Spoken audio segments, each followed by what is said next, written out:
नमस्कार विद्यार्थी मित्रांनो, आज आपण इथे स्वप्न वासवदत्तेच्या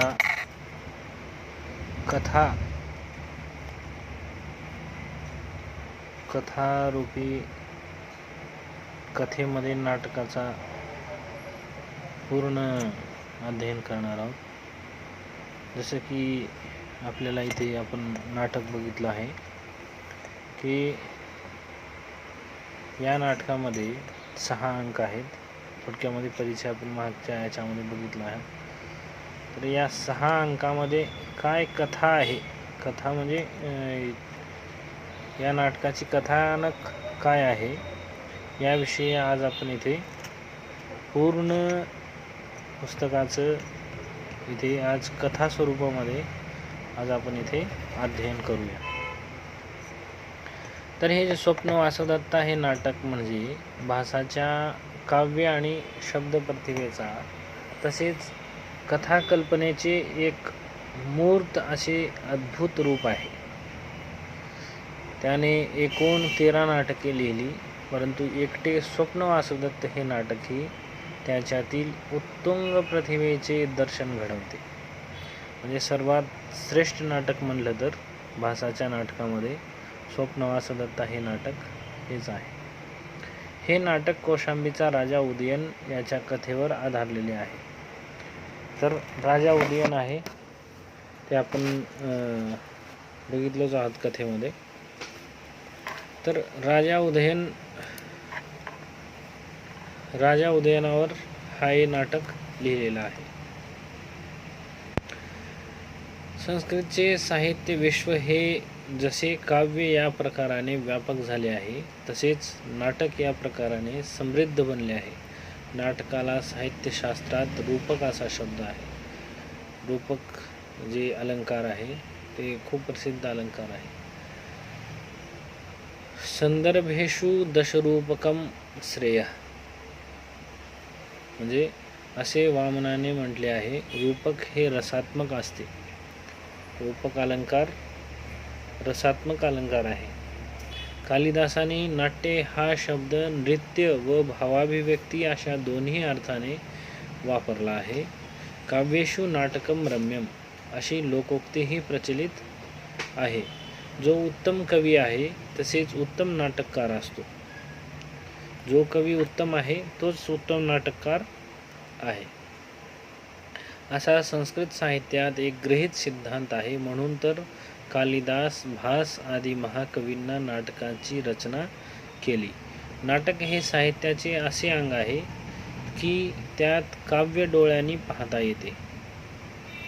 म्हणूनच नाटकालाच दृश्य काव्य असेही म्हटले आहे।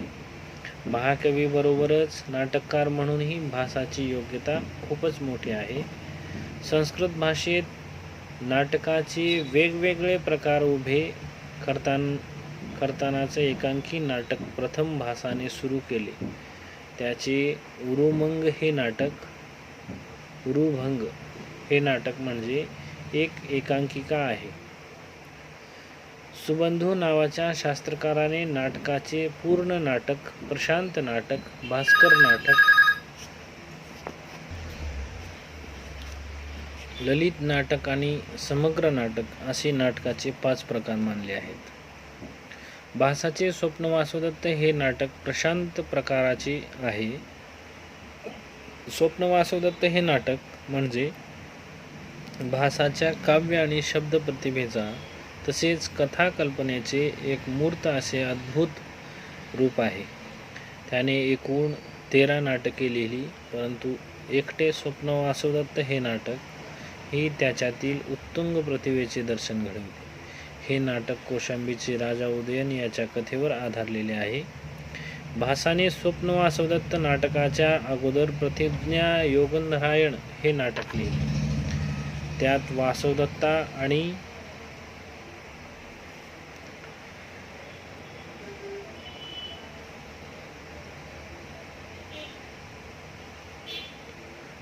आणि उदयन याचे प्रेम जुळते। उदयन राजा वासवदत्तेला वीणा वादन शिकवतो आणि उदयन हा वासवदत्तेला घेऊन वास देशावर जातो। इथपर्यंतच्या कथाभाग आला असून भासाचे प्रतिज्ञा योगंधरायण हे नाटक ज्या ठिकाणी संपते त्याच ठिकाणी स्वप्न वासवदत्त या नाटकाची सुरुवात होते.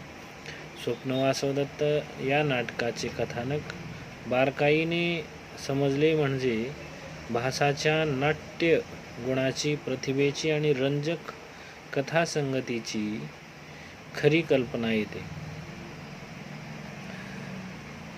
तर आता इथे आपण हे इथून स्वप्न वासवदत्त नाटकाचा कथानक इथे बघूया. अर्जुनाचा मुलगा जो अभिमन्यू, त्याच्या वंशात जन्मलेला उदयन नावाचा राजा वत्स देशावर राज्य करीत असतो. जवळच असलेल्या अवंती नगरीची राजकन्या वासवदत्ता हिच्याशी उदयनाचा प्रीतिविवाह घडून येतो. वासवदत्तेवर उदयनाचे निस्सीम प्रेम असते. वास देशाच्या कोशांबी नावाच्या राजधानीत उदयन राजा हा कला विकास, शिकार यासह काळ घालवीत आनंदाने राहत असताना आरुणी नावाचा एक शत्रू वास देशावर आक्रमण करतो. या आपत्तीतून सुटण्यासाठी एकच मार्ग असतो की शेजारच्या मगध देशाच्या राजाचे सहाय्य मिळवायचे आणि दोघांनी मिळून आरुणीचे परिणय करायचे. पण हे सहाय्य कसे मिळवायचे? तर मगध देशाच्या राजाची बहीण पद्मावती हिचा उदयनाशी विवाह झाला तरच हा मार्ग सुकर होईल, असा विचार मंत्रीगणाच्या पुढे येतो. परंतु उदयनाचा प्रीतिविवाह अगोदरच वासवदत्तेशी झालेला, त्यातून त्याचे वासवदत्तेवर असलेले विशुद्ध प्रेम पाहता तो पद्मावतीशी विवाह करण्यास तयार कसा होईल? पण त्यासाठी उदयनाचा अत्यंत एकनिष्ठ आणि चतुर मंत्री योगंधरायण हा मुत्सद्देगिरीने एक सुंदर व्यूह रचतो आणि नाटकाच्या कथेतील रंजकतेला खरी सुरुवात होते. उदयनाला शिकारीचे वेड असते. तो वारंवार लावणक नावाच्या गावी आपल्या राजवाड्यात तळ ठोकून जवळच्या अरण्यात शिकारीला जाई. त्यावेळी बरोबर वासवदत्ताही असे आणि मंत्री योगंधरही.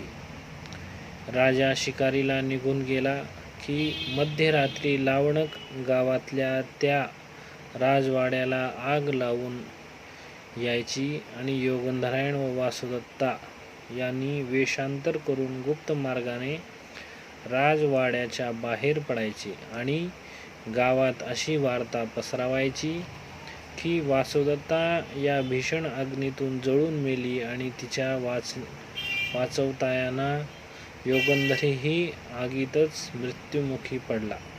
वासवदत्तेच्या मृत्यूने शोकाकुल झालेला उदयन कदाचित तिच्या विरहाने प्राणाचीही आहुती द्यायला सज्ज होईल, म्हणून त्याला या प्रकारापासून परावृत्त करण्याचे काम रुमण्वान नावाच्या अमात्यावर सोपवून ठेवलेले असते. वासवदत्ता मरण पावली हे ऐकण्याचा प्रसंग उदयनावर आला तर तो स्वतःच्या सुखासाठी नव्हेच, पण राजाच्या हितासाठी पद्मावतीशी विवाह करण्यास संमती देईल, असे योगंधरायणास वाटते. लावणक गाव आगीत भस्म झाले आणि त्यात वासवदत्ता व योगंधरायणाचा अंत झाला ही बातमी समजल्यावर राजाच्या शोकाला पारावार राहिला नाही. अमात्याने प्रयत्न करून त्याच्या मनाचे थोडे समाधान केले आणि त्याला राजधानीत परत नेले. इकडे अज्ञातवासात राहिलेला योगंधरायणाने आणि वासवदत्तेने वेषांतर केले. योगंधरायणाने संन्याशाचा वेश धारण केला व वासवदत्तेने अवंतिकेचा म्हणजे अवतनी नगरातील एका सामान्य स्त्रीचा वेश धारण केला आणि ते दोघे फिरत मगध देशातील एका आश्रमात आले आहेत आणि याच ठिकाणी स्वप्न वासवदत्त या नाटकाची सुरुवात झाली आहे. मगध देशाची राजभगिनी पद्मावती ही त्याच तपोवनात राहत असलेल्या आपल्याला भेटायला आली आहे. राजाची बहीण पद्मावती इथे आली असून तपोवनात कोणाला काही हवे असल्यास ते त्याच्याकडे मागावे आणि तपोवनातील सर्वांनी संतुष्ट व्हावे अशी घोषणा पद्मावतीचे सेवक तपोवनात करतात. आणि योगंधरायण पद्मावती समोर येऊन म्हणतो, मी ही माझी बहीण असून हिचा नवरा परदेशी गेला आहे आणि मला फार महत्त्वाची कामे करायची आहेत. तर मी परत येईपर्यंत साहेबांनी माझ्या बहिणीचा सांभाळ करावा. पद्मावती त्याला होकार देते आणि योगंधरायण पुढच्या योजनेस निघतो. वासवदत्तेला वेषांतर करून पद्मावतीच्या जवळ ठेवल्याने इतके दिवस राज्यात वासात राहिलेल्या तिच्या शीलाबद्दल उदयनराजापुढे शंका घेणार नाही हे देखील त्यामुळे शक्य होते. राजाच्या संरक्षणासाठी अशा पद्धतीने जीवनमान कंठताना वासवदत्तेला केवढा मोठा स्वार्थ त्याग करावा लागणार होतो.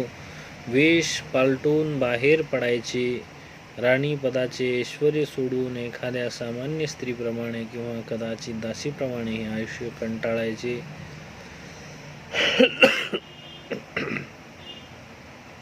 आणि त्यापेक्षा आपल्या पतीला दुसरे लग्न करून देऊन आपल्याला एक सवत निर्माण करायची.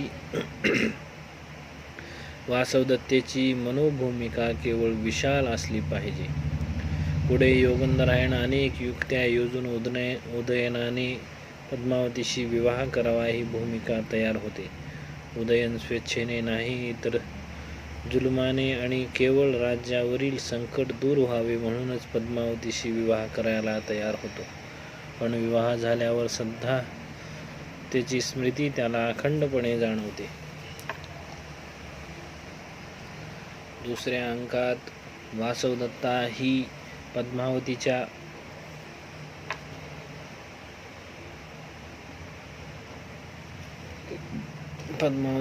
ताब्यात असताना उदयनाने पद्मावतीला स्वीकारली ही बातमी दासीच्या तोंडून वासवदत्तेला कळते. त्यावेळी तिच्या मनातील खळबळ भासाने अत्यंत कुशलतेने रेखाटली आहे. वासवदत्ता दासीस विचारते. त्याने स्वतःहून मागणी घातली त्यावर ती म्हणते नाही. दुसऱ्या काही कारणाने उदयन महाराज इकडे आले असता त्यांचे रूप गुण पाहून आमच्या महाराजांनीच त्यांना पद्मावती देऊ केली. हे तिचे उत्तर ऐकून वासवदत्तेला थोडे हायसे वाटले. उदयन पद्मावतीच्या लग्नात सवतीसाठी वासवदत्तेला वरमाला गुंफण्याचाही अत्यंत कटू प्रसंग येतो. पुढे 5व्या अंकात या नाटकास स्वप्न वासवदत्त हे नाव का दिले याचा उलगडा होतो. उदयन पद्मावतीचा विवाह झालेला आहे. वासवदत्ता ही पद्मावतीच्याच महालात राहते आहे. इकडे मगध देशाची मदत घेऊन आरुणीला जिंकण्याचे प्रयत्न चालू आहेत आणि उदयन व वासवदत्ता यांच्या पुन्हा मिलनाच्या काही घटना उभ्या केल्या आहेत. पद्मावतीचे डोके दुखते आहे. अमुक ठिकाणी तिचे अंथरूण घातले आहे. आपण तिथे जावे असे एक दासी वासवदत्तेस सांगते.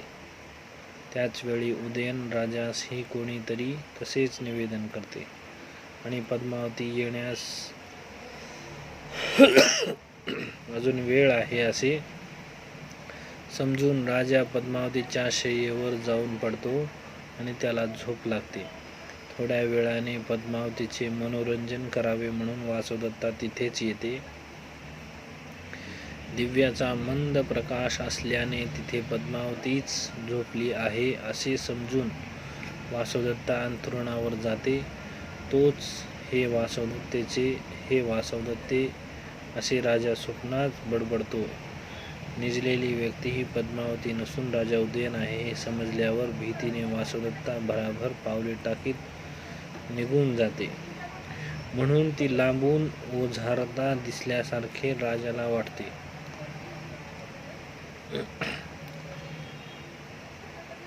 आणि वासवदत्ता मेलेली नसून जिवंत असल्याचा विचार त्याच्या मनात प्रबळ होतो. 6व्या अंकात उदयनाने ज्या वीणेवरून वीणावादन शिकविले ती घोषवती वीणा सापडल्यापासून उदयनाच्या मनात वासवदत्तेविषयीचे विचार सारखे डोकावू लागतात. अशा स्थितीत प्रद्योताकडून त्याची व वासवदत्तेची तस्वीर येते. ती तस्वीर पाहताच आपल्याजवळ असलेली अवंतिका आणि तस्वीरीतील वासवदत्ता यांच्यामध्ये कमालीचे साम्य आहे हे पद्मावतीच्या ध्यानात येते आणि ती वासवदत्तेला राजासमोर घेऊन येते. तिला पाहताच उदयन स्वतःच्या मनाशी पुटपुटतो, मध्यरात्री एकदा हिला मी पाहिले होते, तेव्हा ते स्वप्न होते की काय असे मला वाटले. त्यावेळी माझ्या नजरेने दगा दिला. आता मात्र मी खरोखरच वासवदत्तेला पाहतो आहे. हे स्वप्न तर नाही ना? आणि उदयन व वासवदत्तेची अखेर भेट होते.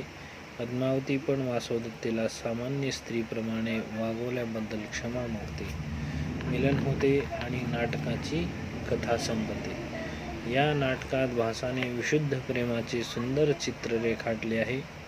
या नाटकाची रचना ही प्रवेशापासून थेट भरतवाक्यापर्यंत अतिशय बांधेसूद झालेली आहे. रंजक कथानक, काव्यमय संवाद, पात्रांची व कथेची योग्य मांडणी, पात्रांचे उदात्त स्वभाव यामुळे प्रयोग साफल्याच्या भूमिकेतून हे नाटक श्रेष्ठ पातळीवर जाऊन बसते हे निश्चित. धन्यवाद.